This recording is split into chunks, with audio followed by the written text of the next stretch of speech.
Vía Pública. ¿Qué tal? ¿Cómo están ustedes? Muy buenas noches. Bienvenidos a Vía Pública.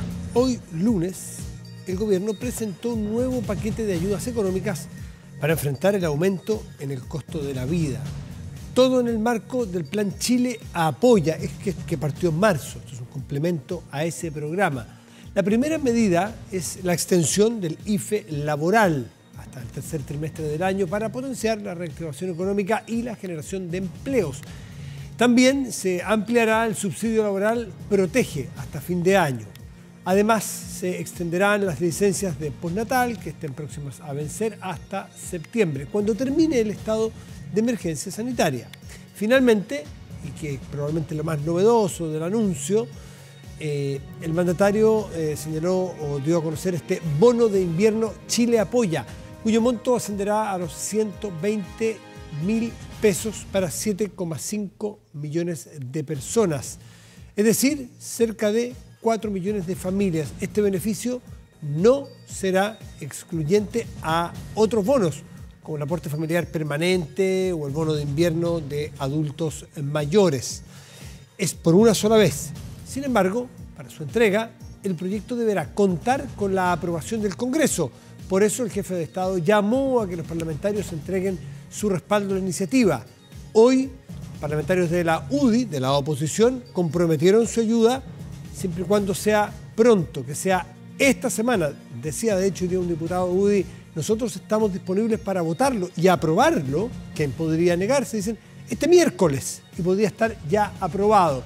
¿Por qué? Porque siempre, no con este gobierno, con el anterior y con el que venga, cualquier ayuda cercano a una elección genera suspicacias. Mientras más cerca sea del 4 de septiembre, va a generar más suspicacias. Hoy día, evidentemente, con el clima, con las cifras de inflación, evidentemente es más fácil que lo entendamos todos como una acción de gobierno en ayuda a las personas que lo necesitan.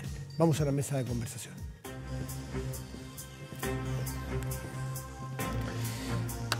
Y está con nosotros el presidente electo de Revolución Democrática, el senador Juan Ignacio Latorre. ¿Cómo está, senador? Buenas noches, gracias por estar aquí. Buenas noches, Matías, gracias por la invitación. ¿Cuándo se presenta este proyecto para ir en ayuda a estas personas, para justamente evitar esa suspicacia que digan el bono apruebo, esas cosas que usted habrá escuchado hoy día? Evitarlo y que sea efectivamente que nos enfoquemos alguna vez todos juntos en una ayuda o un bono, como debiera ser este. Sí, no tengo la información precisa de cuándo ingresa el proyecto de ley.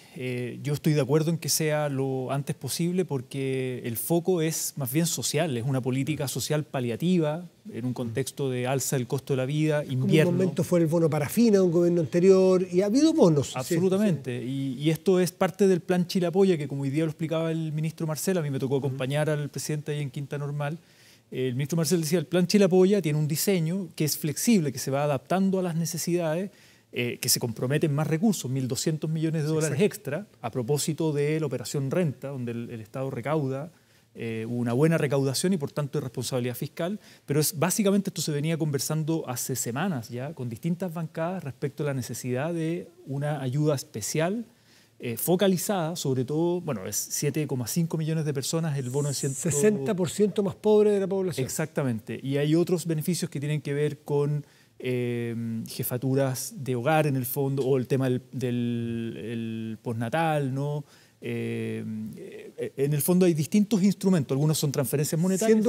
Siendo gobierno ahora, ¿entienden más la lógica de que hay que focalizar las ayudas, sobre todo para que no tenga un efecto secundario de una inflación que va a afectar eventualmente a los mismos que se quiere beneficiar? Que yo creo que cada contexto tiene sus propias responsabilidades, por decirlo así. No es lo mismo una pandemia cuando te obligan a estar encerrado en la casa y por tanto muchos hogares pierden la posibilidad de, o que no pueden trabajar teletrabajo, ¿no? Y hay hogares que dejan de percibir ingresos o gente que está en la economía informal, que depende del salir a la calle, versus un escenario como el que estamos hoy día, que estamos en pandemia, pero donde estamos movilizando. No se lo digo solamente en función de lo que ocurrió en la pandemia, la focalización o la universalidad. En general, si uno pudiese diferenciar ideológicamente a la izquierda y a la derecha, bien grueso, bien generalista, es que uno es más de las ayudas universales y otros más de las ayudas focalizadas. De hecho, se critican unos con otros porque uno le parece poco eficiente y al otro le parece poco justo, poco amplio. ¿Comprenden ahora mejor que es bueno el cilantro, pero no tanto, digamos, que hay que focalizar? Yo diría, depende de qué políticas. Yo soy partidario de que políticas, por ejemplo, sanitarias, políticas de salud pública, sean universales y que no dependan del bolsillo de las personas y donde el rol del Estado es muy importante. Eso yo lo viví cuando me tocó estudiar y vivir en Barcelona 3 años. Mi hija nació allá, iba al consultorio del barrio como cualquier persona, independiente del bolsillo, ¿no? Y se financia con impuestos generales, y por eso es tan importante la reforma tributaria que ingresa ahora. Versus las transferencias monetarias. Las transferencias monetarias, hay toda una discusión que es más ideológica también. Hay quienes plantean que debería existir una renta básica universal de ciudadanía, como un piso mínimo, que te proteja de la miseria y te dé un piso para poder desenvolverte en el mercado, pero ya con un piso de seguridad que no te... que te libere justamente de la miseria, ¿no? ¿Estamos en un contexto que podría empujarse algo así? Yo creo que en el contexto actual, donde hay todavía necesidades donde no tenemos un estado de bienestar en Chile, donde estamos con un contexto de inflación importante, donde no tenemos un pacto fiscal todavía, vamos a empezar a discutir la reforma tributaria que le va a permitir a Chile empezar a construir un pacto fiscal más de largo plazo. Esas políticas no serían permanentes, en mi opinión, y por tanto las transferencias monetarias han de ser más focalizadas. En eso estoy de acuerdo.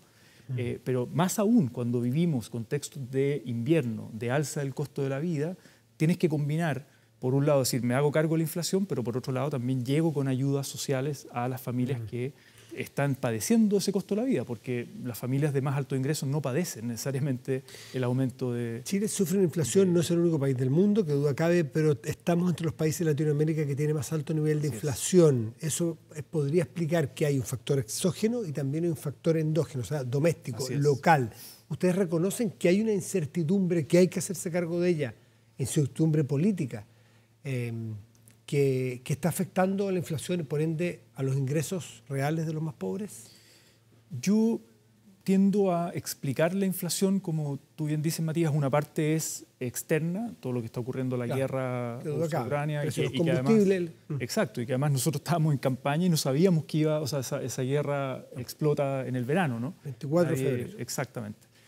Por otro lado, todas las políticas de los retiros del Fondo de Pensiones, que lo hemos discutido varias veces, fueron incrementando también la dinámica inflacionaria o la presión inflacionaria con la liquidez en el sistema. 50.000 millones de dólares de retiros. Y los IFE, el IFE que finalmente se aprobó, que también en un contexto ya no de restricción sanitaria, también todo eso influyó. Por tanto, yo no diría que el escenario de incertidumbre, si a eso te refieres con el apruebo, el rechazo, el proceso constituyente, genera inflación. O lo que pasa después de que gane uno u otro. Yo no sé si eso está relacionado con la inflación. Esa es mi opinión. Ahí podríamos explicar... El presidente del Consejo Minero decía que hay muchos proyectos de inversión minera que están detenidos, más otros que los ha detenido el Consejo de Ministros, por ejemplo. Sí. En fin, que hay proyectos de inversión que están a la espera. Pero hay un dato que entre enero y mayo se aprobaron... hay el flujo de inversión extranjera en 9.000 millones de dólares, que es muy superior al del periodo de varios años anterior. O sea, estamos en un momento donde el inversionista extranjero está apostando en Chile y además... Pero si se consolidaron, no es que estén apostando entrando, sino que se ejecutaron, que venían desde antes. Venían desde antes, obviamente no son inversiones pero a ver, venían desde antes pensándose y sabiendo que veníamos de un estallido social, de pandemia, un gobierno de Piñera en el suelo, que venía un cambio de gobierno, un presidente joven de izquierda y un proceso constituyente en marcha. O sea, los inversionistas leyeron todo ese contexto y así todos están apostando por Chile. 9.000 millones de dólares de flujo de inversión extranjera. Y los proyectos aprobados en este contexto son superiores, no recuerdo la cifra ahora, de los que han sido rechazados. Entonces, yo diría, ojo con esta dinámica, porque hay lecturas para todos o sea, tú le preguntas a un economista A o B y tiene opiniones distintas, o observadores internacionales y dicen, mira, Chile puede canalizar su crisis social de manera muy bien, democrática, institucional, y otros dicen, no, acá vamos camino al despeñadero. No, o sea, hay de todo siempre. Sobre todo cuando son alternativas son solo dos alternativas.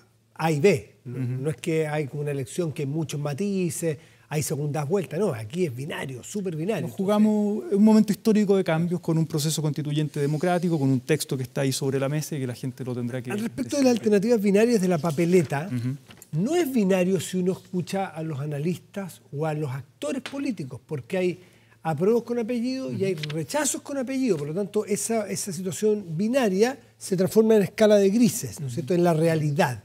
Con lo cual hace pensar que no hay que ser muy despierto para darse cuenta que el 5 de septiembre va a haber que conversar entre unos y otros.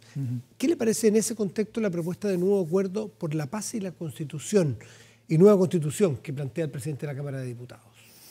A ver, yo estoy de acuerdo en que la conversación constitucional, y en eso con la famosa carta del expresidente Ricardo Lagos, ¿no? Yo estoy de acuerdo en que la conversación constitucional continúa el 5 de septiembre independiente del resultado. Pero, y ahí no estoy de acuerdo con el otro punto de la carta, en que no da lo mismo el resultado, en mi opinión, no da lo mismo si ganara el rechazo, qué es lo que ocurre con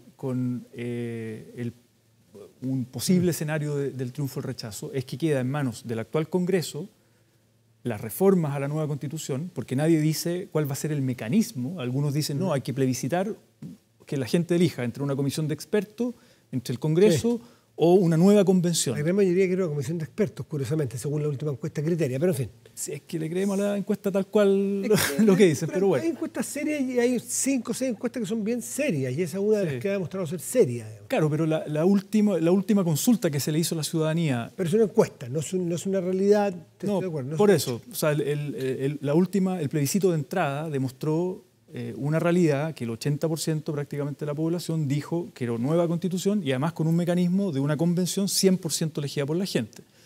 Si hiciéramos un nuevo plebiscito ahora o en un tiempo más, no sé si cambie ese resultado o no y la gente se incline mayoritariamente por una comisión de expertos. No sé, tengo mis dudas, pero en el fondo lo que voy es que se genera un escenario de incertidumbre muy grande, y eso muchos analistas también lo plantean, versus que si gana el apruebo, con el texto en mano que conocemos ahora, se puede reformar ese texto. ¿¿Dónde se reforma? Se reforma en el Congreso. ¿En el mismo Congreso? Claro, pero con un texto construido democráticamente, con una convención democrática y no con... No, evidentemente... Problemas de legitimidad no son menores, digamos. ¿No? Obvio, por lo pronto estamos donde estamos. Por eso. Es decir, claro, pero la pregunta no es un texto o un otro texto. Es, si gana uno, va a ser el Congreso que haga las reformas. Si gana el otro, también. Entonces la pregunta es, ¿este Congreso es legítimo, plenamente legítimo para usted para hacer las reformas de uno u otra posibilidad? Es que mi punto es, si el pueblo de Chile quiso nueva Constitución, no dijo reformemos la Constitución del 80 con la firma de Lagos del 2005, dijo nueva Constitución. Eso dijo, ese es el mandato popular. Y la soberanía reside en el pueblo. Eso también es parte de los principios constitucionales. Y por tanto, si le hacemos caso a ese mandato popular, lo que nos tenemos que hacer cargo es una nueva Constitución. La pregunta es... Pero también va a haber si es que gana el rechazo en esa eventualidad que usted pone, va a haber un nuevo mandato popular.